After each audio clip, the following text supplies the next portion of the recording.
नमस्कार दर्शक बंधु स्वागत करुचु आज एक नुआ वीडियो को बंधुगण आज आम जाना गृह में एमती क्यों संकेत घटिले आपण जानीजे कि घर को माता लक्ष्मी आगमन होगा जाऊँगी।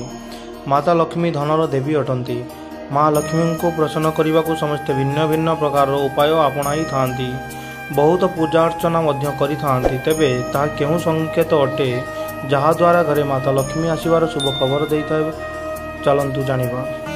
अमावास्या दिन जदि घर पाखरे पेचा देखती किंबा बिलेई घरे बसी क्षीर पीए एवं राति मूषा व छुचुंद्रा घरे बुले तेबे यह घर को माँ लक्ष्मी आगमन सूचना देता है। गुरुवार दिन एवं शनिवार दिन भूल रे भी घर कौन जिनिस बिक्री करंतु नहीं। यह द्वारा माँ लक्ष्मी गृह छाड़ी चली जाती।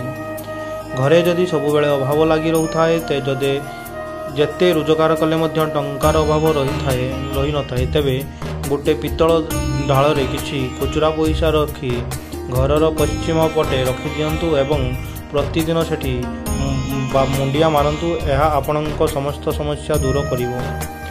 घरर सामनारे पत्थर जमा करी रखंतु नहीं। कंटा जातीय वृक्ष घर आगरे रखंतु नहीं। गरुड़ चित्र थिबा घंटी ठाकुर घरे प्रतिदिन बाजिले अग्नि चोर एवं वज्रभय रही न थाए। जदि आपण कौनसी जानवाहन बिक्री करिथांती बा कौनसी लुहा जातीय जिनिस बिक्री करुचंती तेबे भूल रे भी मंगलवार दिन बिक्री करंतु नहीं। कौनसी ही परिस्थिति रे गुरुवार दिन जमी बिक्री आदि करंतु नहीं। धड़ा पेचा जदि घरर उपरे बसंती बा रास्ता रे आपण केबे देखंती तो यह आपणक पई अत्यंत शुभ संकेत होइथाए। घरे जदि नेउल धड़ा पारा बा धड़ा पारार मूर्तिटीए रखती तेबे गृह माँ लक्ष्मी आगमन होइथाए।